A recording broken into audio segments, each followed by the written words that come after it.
పాక్ గగనతల ఆంక్షల నేపథ్యంలో అమెరికాకు మనం వెళ్లే విమానయాన రూట్ మారుతోంది.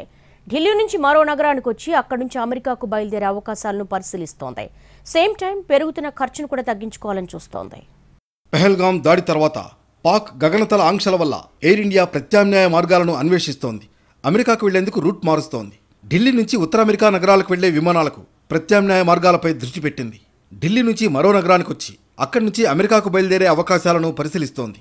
అధిక దూరం ప్రయాణించేందుకు అవుతున్న వ్యయభారాన్ని తగ్గించుకోవాలని చూస్తోంది. ప్రస్తుతం వారానికి 71 విమానాలు ఉత్తర అమెరికాకు వెళుతున్నాయి. అందులో 54 సర్వీసులు ఢిల్లీ నుంచే వెళుతున్నాయి. పాకిస్తాన్ గగనతలం మూసివేత వల్ల ఢిల్లీ సహా ఉత్తర భారత నగరాల నుంచి అమెరికా వెళ్లే విమానాలన్నీ అరేబియా సముద్రం మీదుగా సుదీర్ఘ మార్గాల్లో వెళుతున్నాయి. దీంతో ప్రయాణ సమయం, ఖర్చు ఎక్కువ అవుతున్నాయి. ఢిల్లీ నుంచి అమెరికా వెళ్లే విమానాలకు ముంబై, అహ్మదాబాద్ను టెక్నికల్ స్టాప్గా తీసుకోవడం ద్వారా ఐరోపా నగరాల్లో ఆపాల్సిన అవసరం లేకుండా చూసుకోవాలని ఎయిర్ ఇండియా భావిస్తున్నట్లు తెలుస్తోంది. భారత విమానయాన సంస్థలకు మాత్రమే తమ గగనతలాన్ని మూసివేస్తున్నట్లు పాకిస్తాన్ ప్రకటించింది. అయితే మన దేశానికి సర్వీసులు నిర్వహిస్తున్న ఇతర దేశాల విమానయాన సంస్థలు కూడా పాకిస్తాన్ గగనతలానికి ప్రత్యామ్నాయ మార్గాలను ఎంచుకుంటున్నట్లు తెలుస్తోంది. దీంతో పాకిస్తాన్ గగనతలంలో ప్రయాణించినందుకు ఆయా విమానయాన సంస్థలు ప్రతి నెలా చెల్లించే మిలియన్ల కొద్దీ డాలర్ల ఆదాయాన్ని ఆ దేశం కోల్పోతోంది.